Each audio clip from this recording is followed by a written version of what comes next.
Okay, we're going to get started. I'm sorry, there's some stragglers that still will be arriving, but we want to go ahead and get started. I want to introduce myself. I'm Stephanie Tollison. I'm the Chief Operating Officer here at Hawken. And I'd like to thank all of you for coming tonight. I think this is going to be a really interesting conversation with our panel. I know you also are looking forward to all the activity this weekend with the Women's Final Four starting in downtown tomorrow night. And the Women's Sports Foundation is in town in conjunction with those activities. So I'd like to thank the representatives of the Women's Sports Foundation who are here on our panel today. I really appreciate you guys taking the time to come here and speak with us and have this conversation. It's an important one, and I know how busy you are, especially this weekend. So thank you very much for making the time. The Women's Sports Foundation launched 50 years ago, as you can tell from all these beautiful banners celebrating that 50th anniversary. The foundation was founded by sports icon and social justice pioneer Billie Jean King.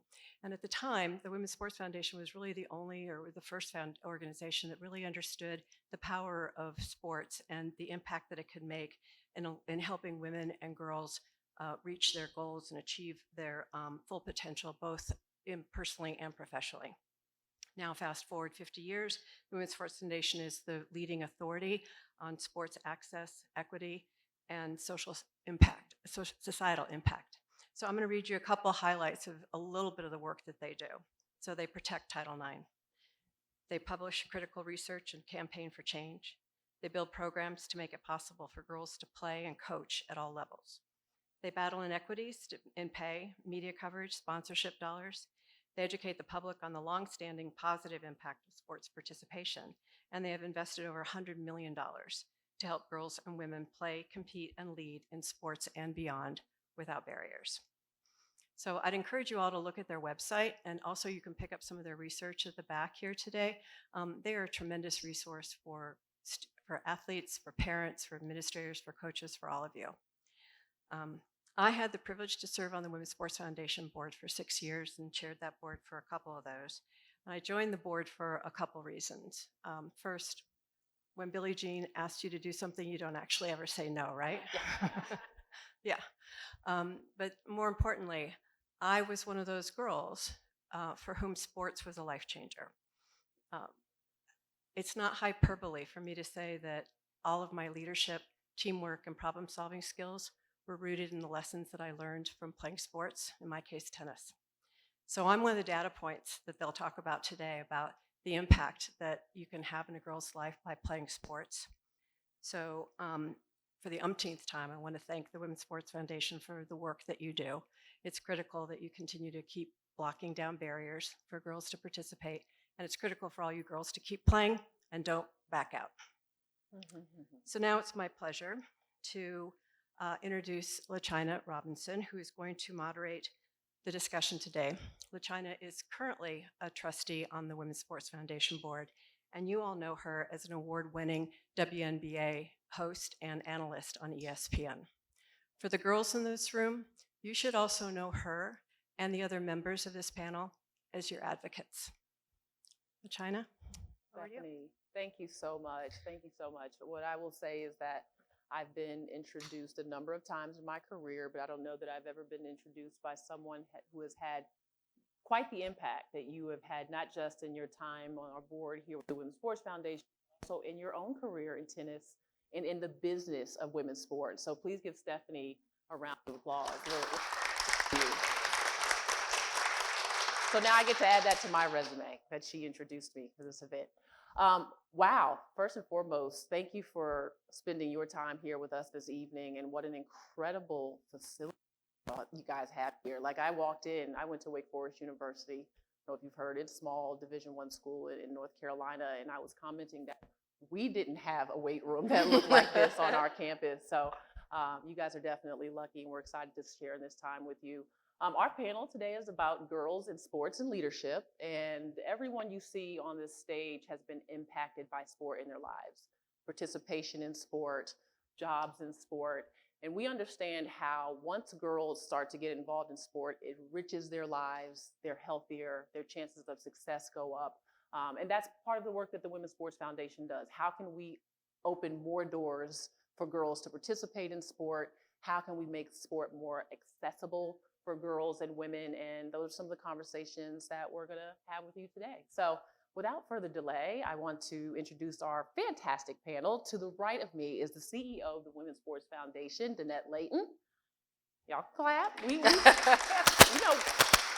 We like to clap in sports, so you definitely clap it up anytime.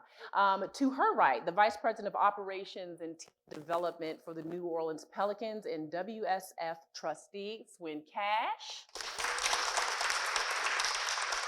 She also had an illustrious career at the University of Connecticut. Anybody cheering for Connecticut in this Final Four in the room? You better start cheering or Swin's not going to be happy when she leaves here.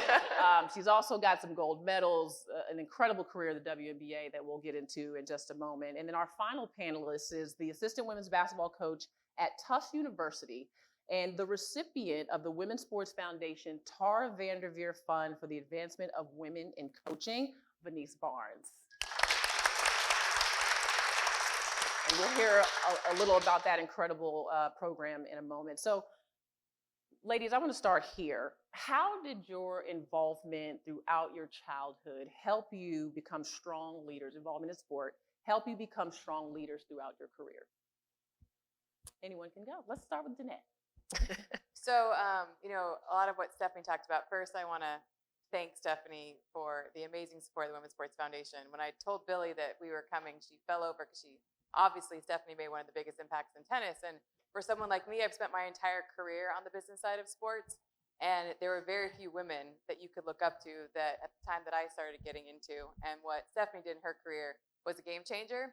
So there's still very few women that do what we do in sports, and it's something that, we obviously see the women behind us and the women in front of us, and we really want to make sure that we thank all of them for what they've done and what they continue to do for us. So thank you, Stephanie, for hosting us. So my story is very different. I'd never played at an elite level in sports. I'm what the Women's Sports Foundation calls a ninth grade dropout. Still, the highest rate of girls quitting sports is right at the age of 14. I was that girl. For all the wrong reasons. I don't think I knew what my ninth grade brain was telling me to quit playing a sport that I loved. I grew up in a baseball household. My father was a high school baseball coach. I grew up on a baseball field. I had a softball put in my hand at a very young age. I loved it, but when I became 14, I didn't really know what to do, and I made a decision to stop playing softball. And then I found my passion again when I went to college, and I picked up playing intramurals, and I started playing flag football, which for me now is exciting to see because it is an emerging sport and will be an Olympic sport in LA 2028. And pay attention because I think it'll be the fastest growing girls sport in the country, as I think we have between 10 and 15 states that have already sanctioned it for high school. And it will be an incredible sport for girls to play. But my journey, and I like to share, is that sports taught me how to lose. And when you get into the business side of sport, you learn how to negotiate a contract. As a CEO of a not-for-profit, I spent all my life fundraising, so you can probably imagine how many times I get told no. But resilience and the leadership and the collaboration and the teamwork are the biggest life lessons. But when you learn how to lose, you know how to win. And I think that is the one thing that sports has always taught me. But the most important part of it is also the team collaborative nature of what sports brings together a community. And it doesn't matter what sport you played. And you see this panel, a lot of women's basketball on this panel. I spent a decade running a WNBA franchise in Sacramento. I spent 30 years in the industry. I've worked in collegiate and professional sports. And 2 years ago, I took on this role. Similar as Stephanie said, when Billie Jean King calls you, you don't say no to Billie Jean King. But this is my passion all wrapped up in one, because I believe when girls play, they lead. And that's what we want to continue to see.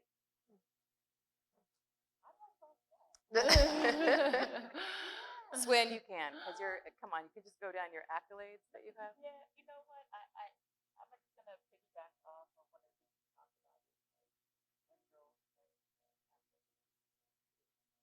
and at a very young age, because I was involved in a lot of, as an athlete, I was involved in a lot of sports in middle school.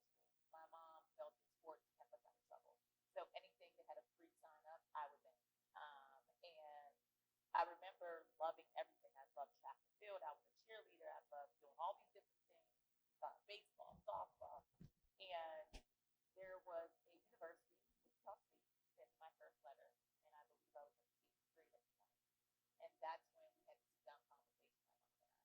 And it was because of the work with Women's Sports Foundation and Title IX. It has been ability to get a scholarship to go to college, that's when the real life conversation happens. And in that conversation, my mom said, "You're doing great in school, but I'm being told that you can get a scholarship to go to college. So I know you're playing this sport, that sport, and that sport. We have to have a conversation. I can't pay for you to go to school. Dad can't pay for you to go to school. But if we lock in on basketball and if we lock in on your academics, you have a chance to be able to go to college." And so at a very young age, going into ninth grade, everything got dropped and there was a specific focus because that was going to be my ticket to the next level, higher education, etc. And so when I signed to go to University of Connecticut, my senior year, I was like, ah. And I got on the track team. I started doing all these things that I had to give up. And so sports at that young age taught me about the sacrifice. But there was kind of a blessing and a lesson in all of it was that sometimes you make choices for the things that you want. Okay. I thought it was pretty loud too. I thought the mic was on. You were doing well, Oh. actually. Try it now. Let me try it now. Ooh, I project pretty well. So I say all that to say is that at that young age, sports, I learned about decision making. I learned about having to make tough choices, but it was a choice that was mine and it was put into context for me. And so even though I was sad about giving up some of those things, I started leaning into my teammates. I started learning more about myself and I started growing as a young woman. And so none of that would have been possible. One, obviously, I have very strong women around me in my life. My mom, my aunties have been there. I think the second part of that is having the ability to make a decision and stick through it. My mom was one of those people that if you made a decision, even if it was going to be failure, I never had the ability to quit. That was never an option. And I think the third one was that you get to see the glory on the other side of that. I was able to get my scholarship. I was able to go to University of Connecticut, and I was able to continue my career. And I probably would have not changed a thing about that, except for I probably would have stayed like part of the orchestra. I really liked playing my cello. I played the violin. I was pretty good. I know. But yeah, so that's kind of what I learned, I think, from a high school standpoint that is vivid in my mind when it comes to sports. Yeah, I would say specifically piggybacking off of the point of mom put you in a lot of sports. I said, Mom, I need to be in everything. I want gymnastics. I want track and field, soccer, field hockey, even if they were happening at the same time. I wanted to be in everything. And I think with that, one of the biggest things was I learned how to make connections early on. And that's really something sports has given me. I know a lot of people, whether it's mentors, friends, even people that I might see every once in a while, and I'll still go give a great big bear hug to. And I'm just really grateful for all of those things, that the connections that I have, I know that they're always going to be a mile deep for me. And it's really because of sports, no matter what sport it was, whether I did it for 2 weeks, 2 years, I really got to make some connections and I carry those with me throughout my life. Incredible. And we see the connection in all three of those stories. I will say for me personally, my mother was not, and this is what the kids say, she was not a sports girly. My mother was an education girly, right? So when they would come by and ask if I could play basketball or do other things, and she said, will she be sweating? Okay, we're probably going to pass on that. We're good. But when I turned 14 years old, I was 6'4". And so as you can imagine, as a 14-year-old, there weren't a lot of places that I felt like I fit in the world. Taller than everyone in the class and just very, very awkward. And there was a guy in my neighborhood, in my community, who kept coming to my house and asking if I could play basketball because he saw this tall young girl walking by all the time. And one day he mentioned to my mother, she could get a college scholarship. And what did I say? My mom was an education girly. She said, I'll be dropping her off tomorrow and we'll be at all the remaining practices from here on out. And like Swin, I would not have had access to education without sport. But it wasn't just that. It was stepping on the basketball court for the first time and feeling like I belong. I was like, oh, I see where this height is going to be an advantage for me. And I started to make friends and learned communication, learned goal setting, learned respect of others, learn team building, all of the things that I am still incorporating in my life and have been incorporating in my life ever since. I owe so much of who I am and my character and my values and what I stand for to sport, and definitely where I am in my career, still working in women's sport. And it goes back to the fact that what was different about me made me special. My height was different, but that made me special. To me, what made me different was choosing women's sports. When everyone else said, let's choose men's sports, I said, no, I'm going to be different. I'm going to stand out the way that I did when I was a 14-year-old girl. And here we are now. Look at where women's sports is, right? Making that decision has definitely paid off from a career standpoint. Danette, prior to taking on this position with the Women's Sports Foundation, you have spent over 30 years of your career as a sports business executive, serving both men's and women's sports, which is okay. It's okay to work on the men's side too. I don't want to, we got some good guys in the room. How did your professional experience shape your dedication in terms of just advancing our world when it comes to equity in sports for women? And how did that expertise help you propel specifically the mission of the Women's Sports Foundation? Great question. Well, I was 12, obviously, when I started working. There you go. Very young. It's been a while. I think, so I always worked on the revenue generating side of sports, business side, which is basically like when you are a sports executive, for the very early part of my life, you always had to then work on the men's sports because women's sports were considered non-revenue generating. Women's sports didn't have the following, didn't have the metrics. So actually, LaChina and I were talking about this in our Uber here. The position that took me to the next level and made me realize why women's sports was going to be a part of my passion journey on the business side is 25 years ago today, I ran the Women's Final Four in San Jose, California. So that was a job that a senior associate at Stanford, and I know we have a future Stanford student athlete in here from Hawken. Congratulations. I can't wait to watch you back in the Bay. Awesome. I was one of those examples of, in my 20s, didn't think I checked every box to take on a role like that. And she said, I see something in you, you can do this. And so a lot of women in their careers don't think if they don't check every box that they can't do this job. Well, I was, I think, 27 years old, 26, 27. We're doing my math right? And it was the first position where I had to do everything on the business side. I had to sell the sponsorships, I had to sell the ticketing, I had to logistically make sure all the teams were there, I had to organize 3,000 volunteers, and I started to see how the whole business side of sport worked.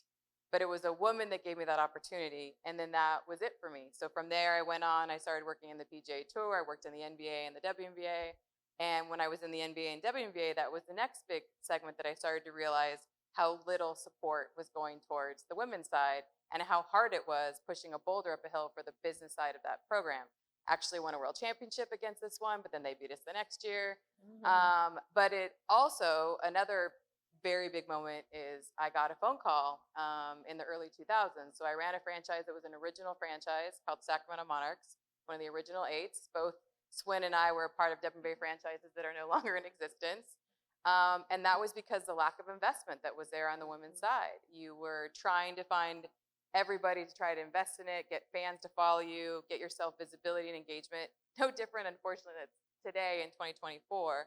But I got a phone call by the owners, and they told me after we had won a championship, it was the next year we went to back-to-back finals. We had just gotten in the black. We were actually making a little bit of money, but not quite, there. But we were one of the more Swinner members. We could fill up the building. We were actually a very strong franchise. And I got a phone call, and they told me I had to fold the team purely because of where their finances were, and they wanted to put all their focuses on the men. That was very, very disheartening after putting blood, sweat, and tears for a decade into a WNBA franchise. And then I shifted into collegiate athletics and started seeing the whole thing all over again and started to recognize that there was this lack of investment on the women's side and lack of investment in making them being able to stand on their own 2 feet. And the only funding that was happening was essentially making sure they could get from point A to point B. And I would start to get frustrated. So because I recognized when I had power working over the men's side, I was able to take the leverage working in college football as well as college men's basketball to apply it to growing our women's basketball product at the collegiate level. And then I just kept seeing this pattern of if you have passion for something, and I started to realize it was a really smart business investment, but there wasn't enough of us, and there weren't enough decision makers that cared about women's sports to actually put the work behind them. So for me to see where we are today at this women's Final Four and to see the trajectory of this particular sport, all of us have worked in women's I never played that sport, but I literally have worked in women's basketball my whole career. To see this moment in time is not a coincidence. And it has a lot to do with the fact that 52 years ago, that piece of legislation in Title IX allowed women to play. And that is something the Women's Sports Foundation has been protecting, as Stephanie said, for 50 years. And for us, this moment in time is a real generational shift. It's not just because of the fact we've had the ability to play, but it's because men and women for my generation have grown up with women playing sports. So I use the example when Billie Jean King had a battle of the sexes with Bobby Riggs. She had to beat Bobby Riggs because of what that meant at the time in which she did it. But then most recently at the NBA All-Star, we saw a Steph Curry, Sabrina, if you guys follow basketball, three-point shooting contest. And it was so apparent to me that the generation of Steph Curry and the generation of Steph grew up respecting elite athletes. And it did not matter if you were a male or a female. And we all know that Sabrina could shoot, but the world saw that Sabrina could shoot. And it didn't matter that she didn't win. She came in second, I think. She would have beat the whole three-point contest of the guys at that time. But where we've come from is also a generational shift from a generational norm perspective. And you can't take that for granted to understand that that's really important. So for me, it's bringing my whole career to a place now in an organization where we fight for girls. And you'd be shocked at how much advocacy we have to do to protect Title IX, how many rights are trying to be taken away from women and girls. And we're all examples no matter what level you play. I don't care if you ever become an Olympic gold medalist like Swin. I care about a girl playing so she can learn the leadership skills because I know she's going to become the next CEO. And that's really important to me. And we have more women in those decision-making positions, more and more will change, but they also lift everybody else up. So I think we're in this moment where we can just continue to see, hopefully, this trajectory across not just women's sports, but at the end of the day, the Women's Sports Foundation is really a women's rights organization, and we use sports as our platform. That's so incredibly well said, Danette. And what I love about your story is that it started with a woman giving you an opportunity to be a leader. And I remember Muffet McGraw was a few years ago at the Final Four, spoke to the importance of having women in the room where decisions are made, to hire every other women, to speak to the needs of women. And so you being put in that position, then now you can empower others, and you're also bringing the perspective of women into the room with you, which is incredibly important no matter what part of business you are in, sport or otherwise. So that's a really pivotal part of your story that I love. Venice, down there, hey. As a current assistant coach for basketball, how do you believe or how do you see that participation in sport contributes to the development, in particular, of high school girls? Because obviously you're in contact with high school girls, you're in contact with collegiate athletes as well. How does it benefit them on and off the court? Yeah, I mean, when you're participating in a sport, you're kind of perfecting a craft, I would like to say. Even if you're not perfecting a craft, if you have a bad day at practice or it's a bad couple of weeks, you're, again, going back to what I said at the beginning, you're still making those connections. You're still building skills. And I like to also think that when you're perfecting these skills, and you know that feeling inside when you've really done something right, you lift yourself up on this platform a little bit. And I think that participation in sports, it's like an easy outlet from stress and all the things going on in a day, and being able to participate in a sport and you have that good practice or you have your teammates behind you that are really amping you up that day, it's putting you up on that pedestal that I think all girls and women deserve, really. And it is hard being in high school. There's so much going on and you just really want to go and play your sport. And I think really girls and women deserve that pedestal that they deserve. And so being able to use sport as your outlet and use it as your moment to escape things and lift yourself up and know that you deserve that pedestal that you're standing on, I think then that translates off the court as well. For me personally, I think some of the confidence that I started to gain within sports really started to help translate off the court. Even one of my simple examples is you would have never seen my hair like this in high school. I always had it back in a bun or it was straight. I wanted to look like my friends. And it was just like the confidence kind of kicked in one day. And I had teammates that saw me, I think it was after a game one day, and they were like, you should wear your hair a little natural. Like, it looked really cute at practice today. And I felt a little good after practice, and I started to wear my hair a little natural. And that's not something that has to do with basketball or whatever sport it was at the time, but it helps to lift me up onto a pedestal. So even if something's not going right for you in that moment, those teammates that you have around you, they're really lifting you up, and you're building those connections again. And it just kind of helps elevate you to your next level.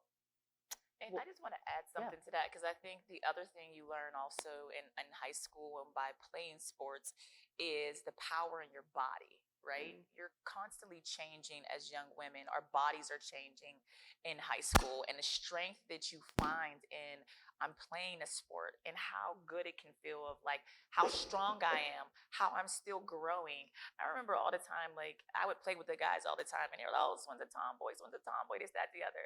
And you get, I mean, it happens in school, right? Some of your friends are maybe more developed than you are. There's some of my friends who were more developed than me and they wanted to wear 2 sports bras. And I'm like, girl, you crazy? Like, that's not healthy. Like, it's just too tight. But we could have those conversations because that made them feel stronger, right? Whereas with me, like, I always had to have a tank top on underneath my jersey. And that was because like I didn't like the feeling. This is before the whole dry fit explosion. I'm really telling my age right now, but it was like it made me feel like good, and it wasn't because I wanted to rip my jersey off afterwards because everybody was tugging on my shirt. But you find confidence in your body because your body is like your temple and your strength. And I think there's something really natural and beautiful with playing a sport and like seeing how hard you hit the ball, how you can handle the ball with your fingertips if you're playing basketball, if you're running track, like the strength and the power that you get in just your explosion, even if it's cross country, your lungs and being able to develop. Like there are so many other levels that sports can teach you with the power in your body that I think young girls, and especially even now today, that we have to even pour into more and help them find that confidence in that.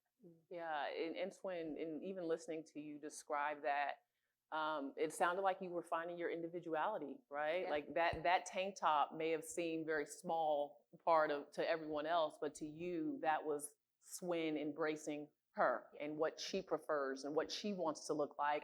And why that's important is because I think that's something that discourages girls from getting in sport. It's the narrative of what sport looks like, right? But the truth is, we define what sport looks like. And the more we step into our individuality in sport, whether it's Asia Wilson with a leg sleeve, or if you got a wristband, or whatever it is you want it to, if you want a ponytail, you want to wear your hair natural, it's about embracing who you are. And you would be surprised how many people will follow in your footsteps, right, Swin? Because this one is a trendsetter when it comes to the tennis shoes that she wore when she played. Swin, let's be honest. Yeah. Can you give us an estimate of how many pairs of basketball shoes you probably wore in one given season? It was my thing a lot. It was a lot. It was a lot. And Sue and I talk about this a lot. And she always talks about, we say, like, I was ahead of my time. Yes. Right? I was ahead of my time. We didn't have social media and all those things. And I wasn't doing it for the gram, as they like to say now. It was like, this is my thing. I want to wear this pair of shoes. They told us what socks we had to wear. So sometimes I would take the marker and I wanted to just, okay, well, Nike did it this way. I'm going to add this color over here. And it just was my thing. And I'll tell this story just really quick because it's actually really funny.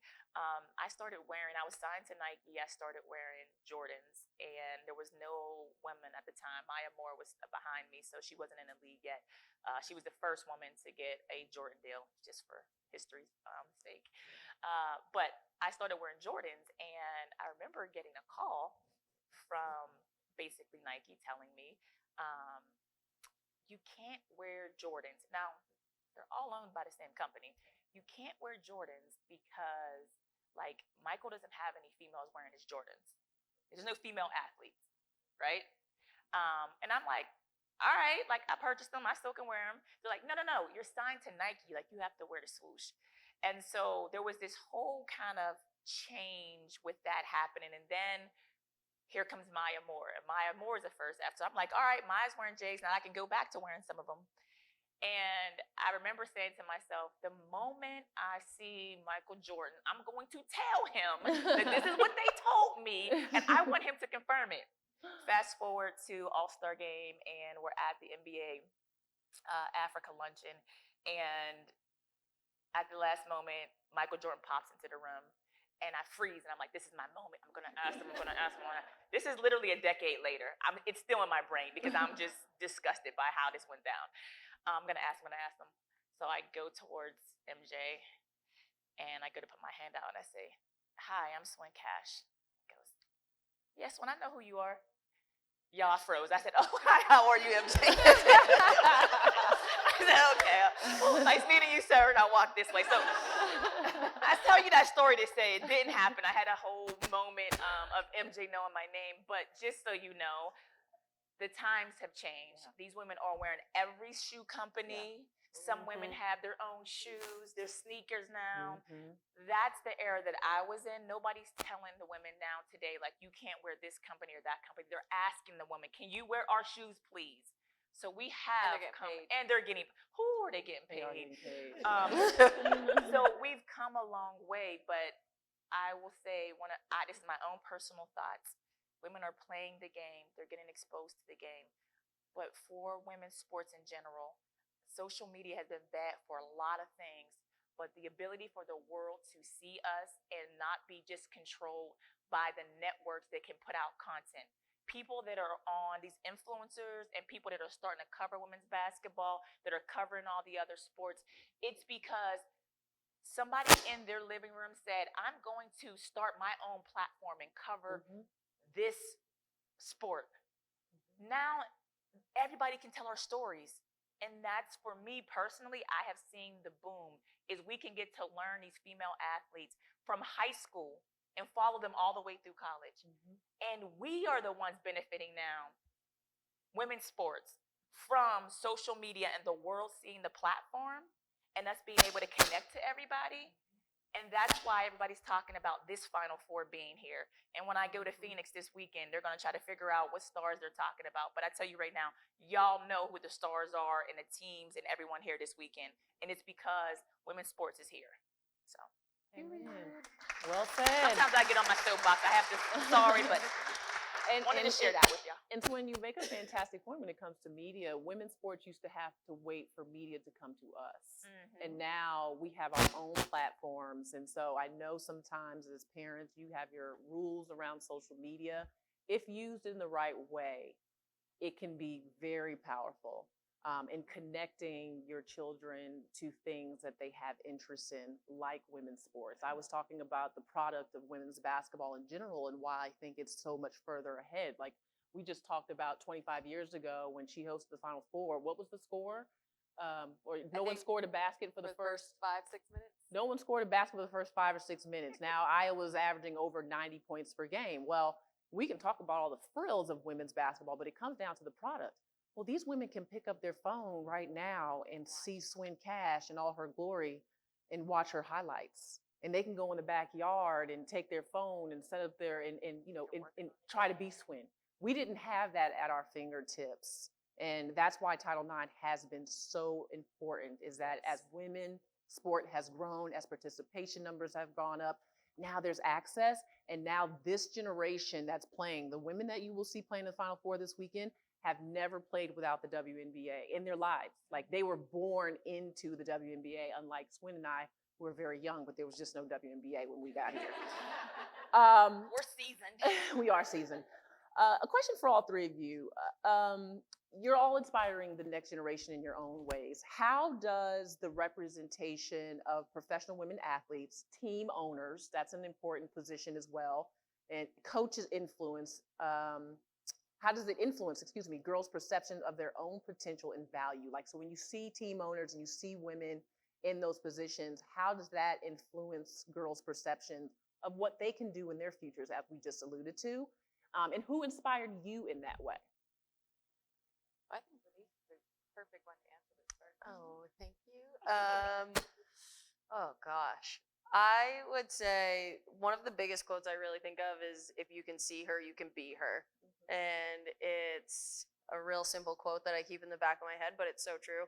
I remember the first time I met Danette, I was like, oh my God. I was like, she's a CEO. She is rocking the room. She's in sports. And I had myself a little fangirl moment, and it's things like that that are. I was not expecting that answer. That's why she tossed it down there. You get to see that? That We was see not- that? That was not planted at all. But it's moments like that that kind of bring you up on your pedestal a little bit of like, okay, I can do this, and it really gives you that empowerment a little bit. And I find that so important when it comes to coaching as well. And I get to talk with my student athletes a little bit about it, and they've told me the impact that it really has on them having.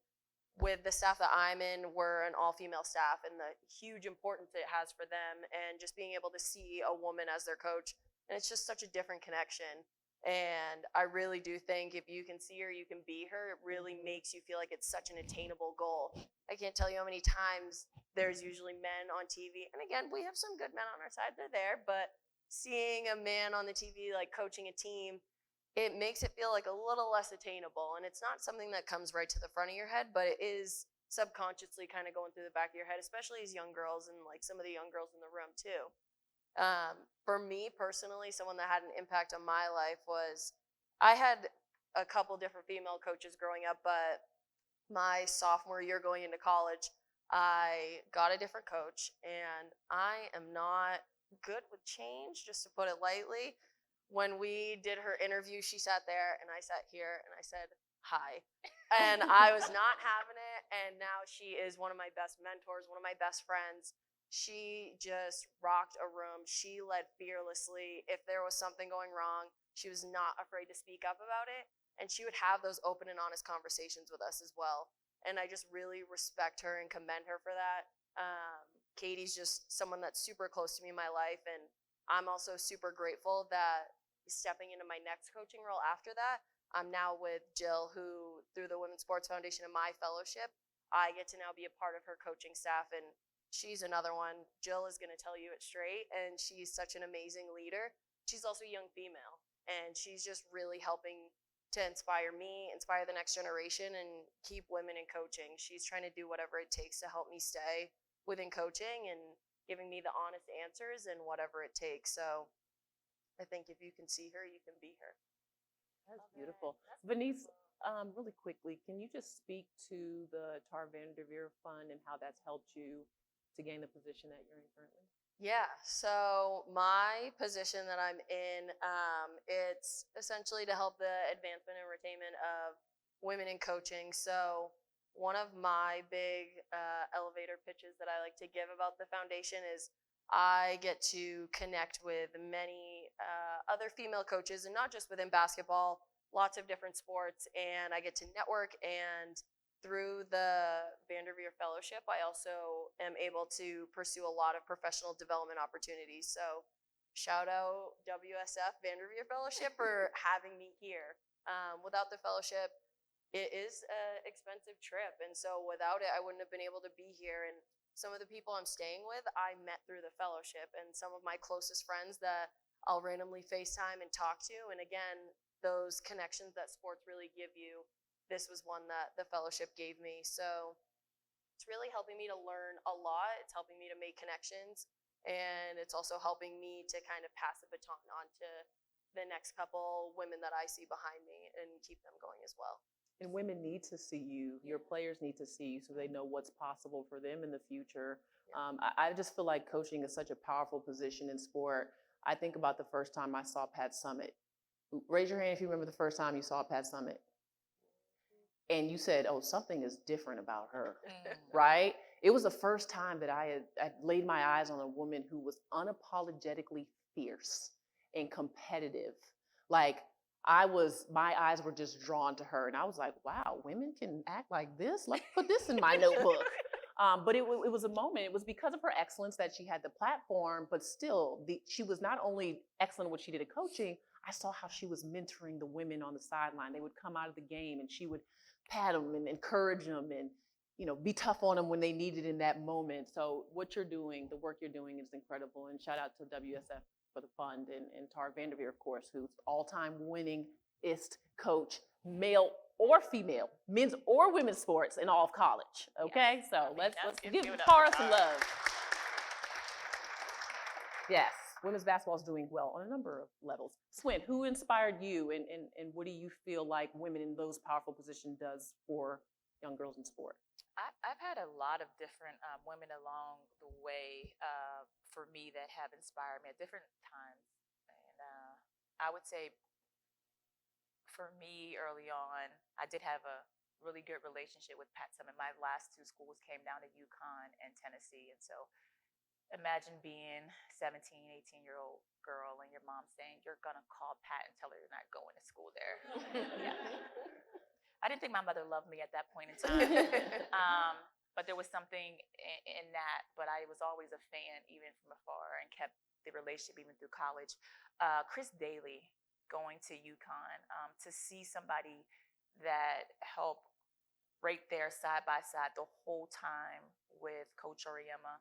And she is kind of like the beacon when it comes to how they do business at UConn. There's a lot of light that's always shined on Coach Oriema, but if you want to talk about the backbone of that program and how things are pushed, the culture's pushed, what's going to be there, to see her in that role and to be unapologetically and comfortable, because we used to be like, girl, when you get another job?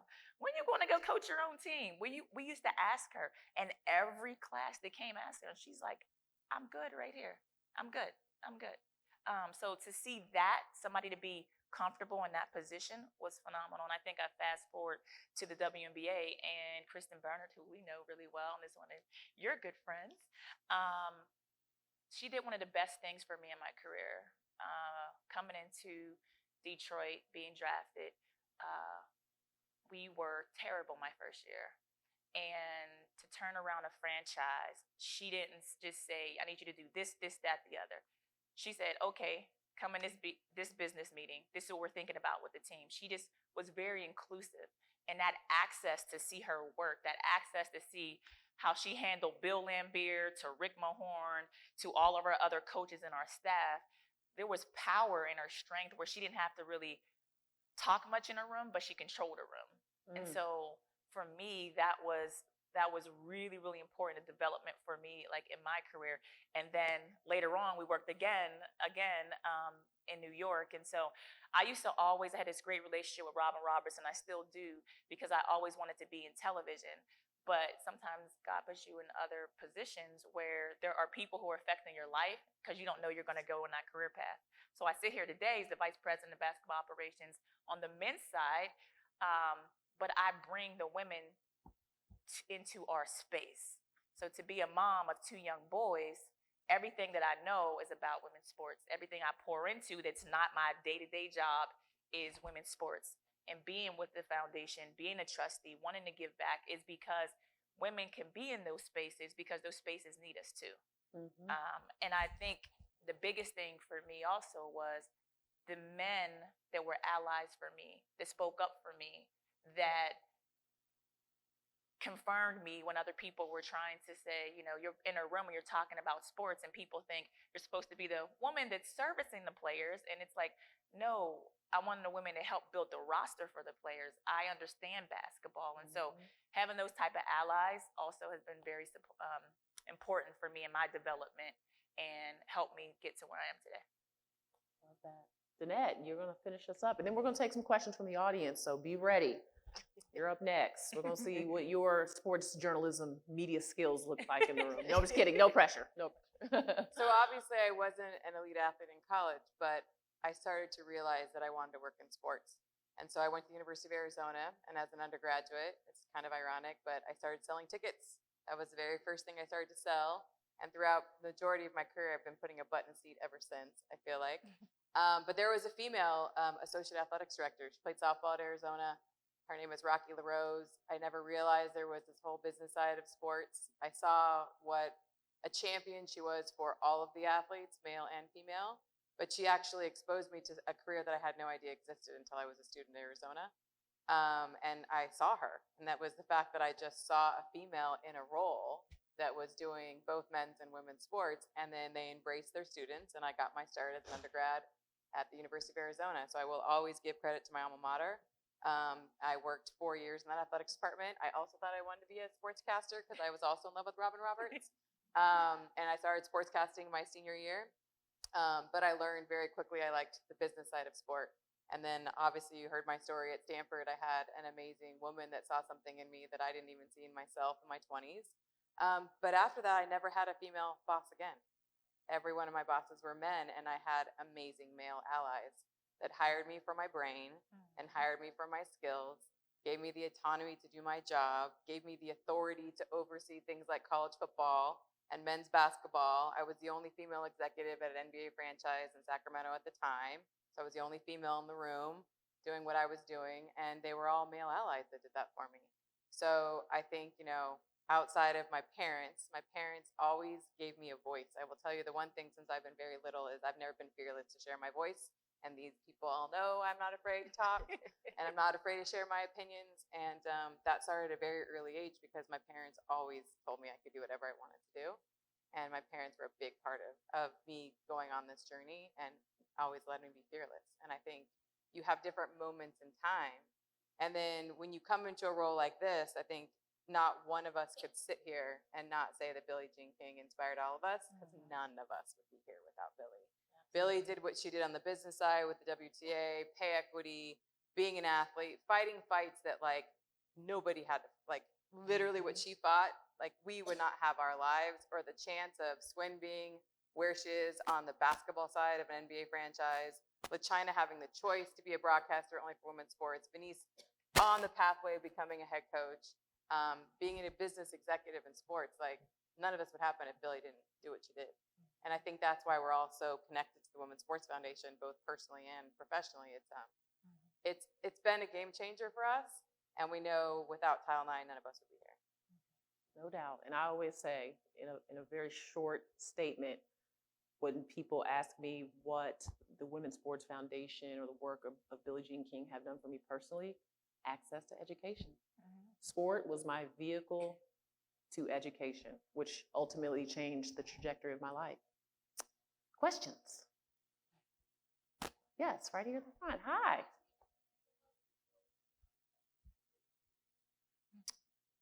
All right. Who wants to take that? Sorry to say. I'll take it first. Good question. Very good really great question. question. You got me and you need to talk. I might be recruiting you when we leave here. I think for me personally,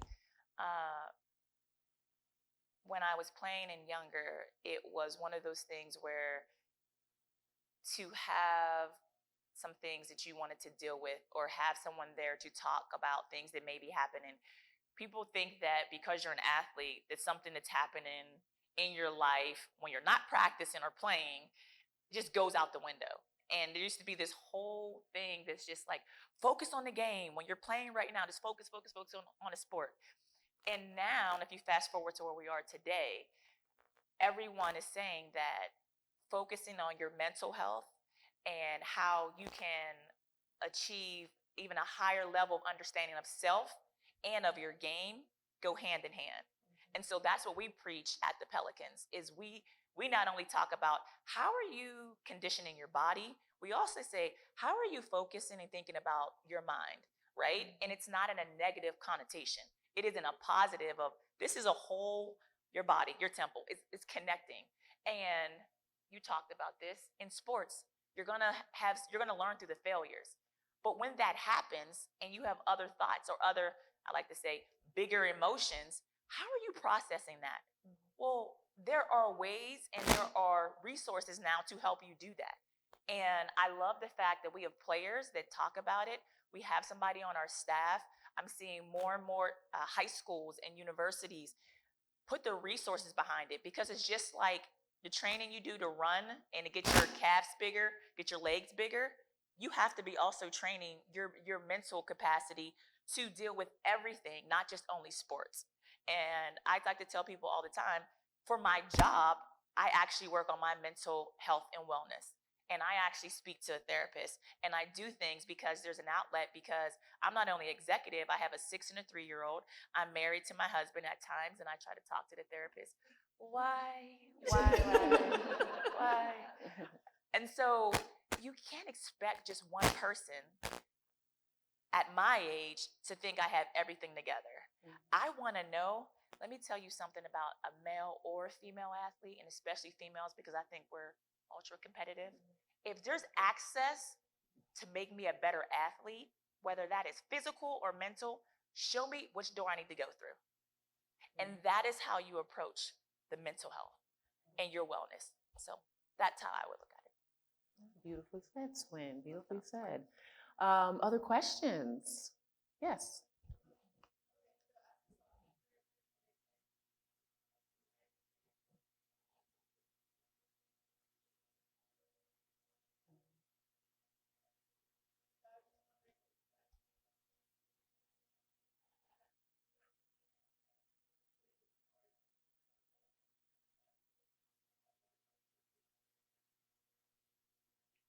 You know, it's funny, we've talked a lot about education.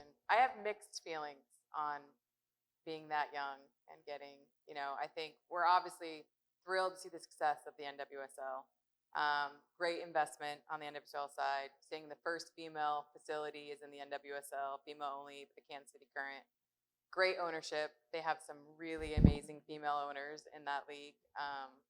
And I think it's here to stay for a long time, and it's only going to continue to get even better. I think the one thing that I hope is that there is still that component of the importance of education, and that balance between, I don't want to stop a woman to want to have the opportunity to play that young, but I also want to see that opportunity both sides. I think education is important as well as that. So I have a little bit of mixed feelings on it, and you hear kind of La China and you hear Swin, and I think for me, I do come from a little bit more of the traditional side of what collegiate athletics brings. You're going to have a remarkable opportunity to go play at one of the most prestigious soccer institutions at Stanford and one of the most prestigious academic schools. And you're going to walk out of there with a Stanford degree. It's pretty powerful. But I also think it's phenomenal that these women athletes are being sought after at the level that they are and getting the exposure that they get, because we talk a lot about the momentum behind women's sports, but we are really far behind still. The lack of investment is significant. We can start talking about player salaries. We can start talking about media coverage and sponsorship. I like to say we're very happy and welcome to the women's sports party, but we have to have our foot on the gas, because we need to really make sure we take advantage of this moment in time, but also the need for significant investment at all levels.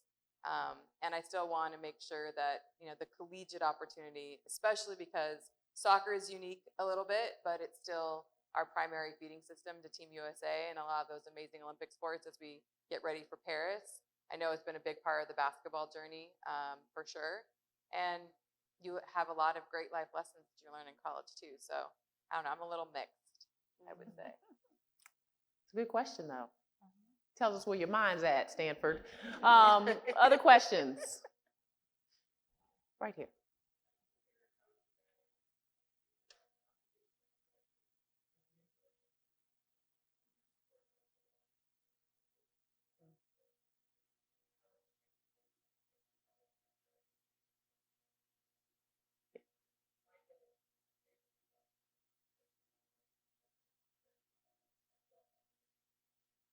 You mean they weren't cool about this? I'm sorry, I was over the moon about all of that. So. Yeah. We're seeing a shift for sure. We're seeing a much needed change, and it's not an easy process, because I'm sure you've seen some of the media pieces that come out about the women who are aggressive and show that and are competitive. They're not nice. They're not positive. But that's where the word trailblazer really is so true, because whether you're Swin and you're going to wear your shoes and then all the rest of the girls start wearing them, or you're Angel Reese and you do this and it's fun and everyone understands that a little trash talking respectably, sportsmanship is important, but a little trash talking is okay.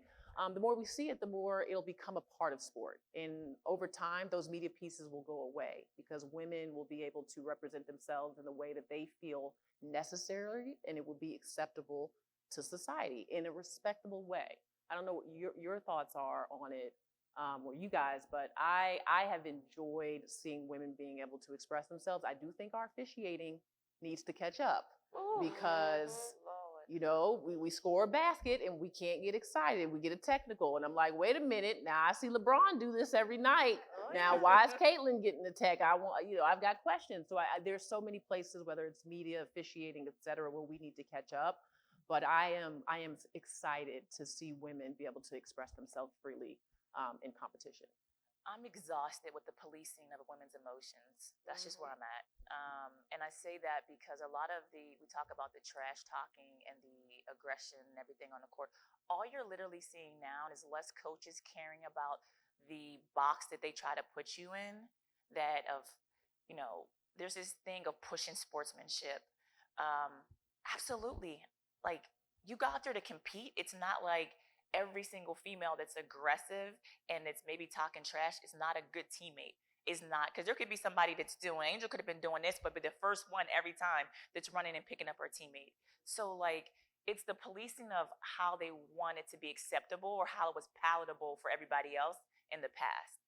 And it's so funny because I thought Caitlin had an amazing, somebody asked her about just Angel, and I think it was about, I don't know if it was this or her saying bye-bye or something like that, but Caitlin was like, okay. Like, she was fine with it.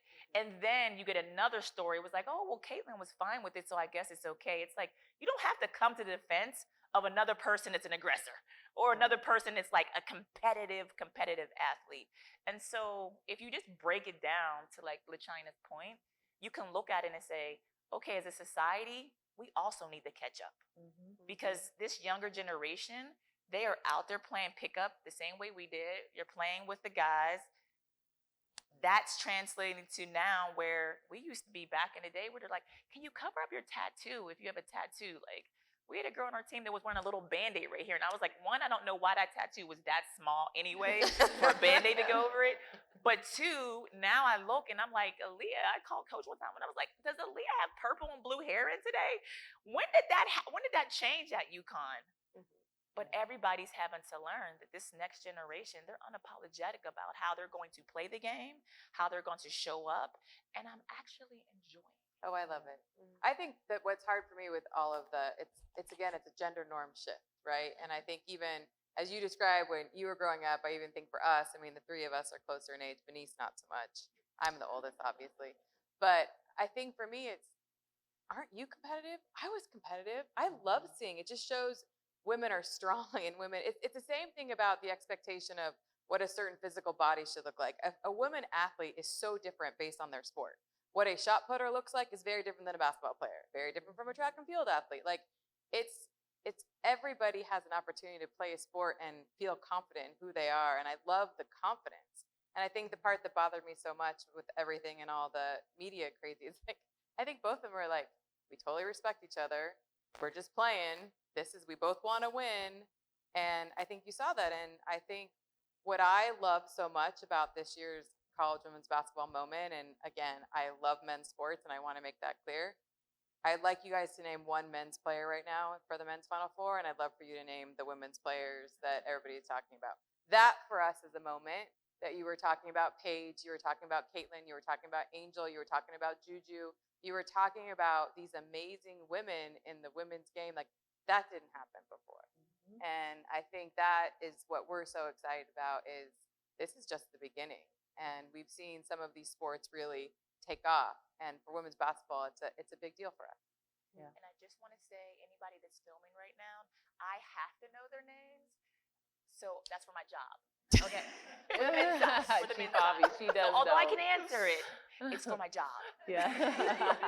That's fair. That is fair. No one else is like, they're like, yeah, no, we don't know anybody. It's just a first, we're used to the other side. We're Yes. very used to the exposure on the other side and going, hello, welcome to the women's sports party. Here we are. Yeah. I love it. I love it. But yeah, that's a great question, because I really think it's what do we normalize, right? We can't shrink when society says, can't be that, can't do that. If Billie Jean had decided to shrink when they told her no, where would we be?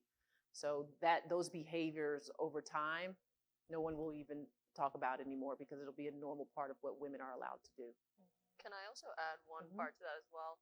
Another factor to it too is women of color too, and making sure they're understanding that unfortunately it still is like a very prevalent problem. And we've had honest conversations, me specifically, like with some of our team and some specific student athletes, of I want you to show emotion, and I want you to like scream in your teammate's face after she gets an and one. It's a close game, and I also want you to understand that it's going to be hard for the white male ref to understand that it's not coming from an aggressor place, and that you can show emotion, and that it's a barrier that unfortunately, like especially women of color have to face, but women do still have to face it as well.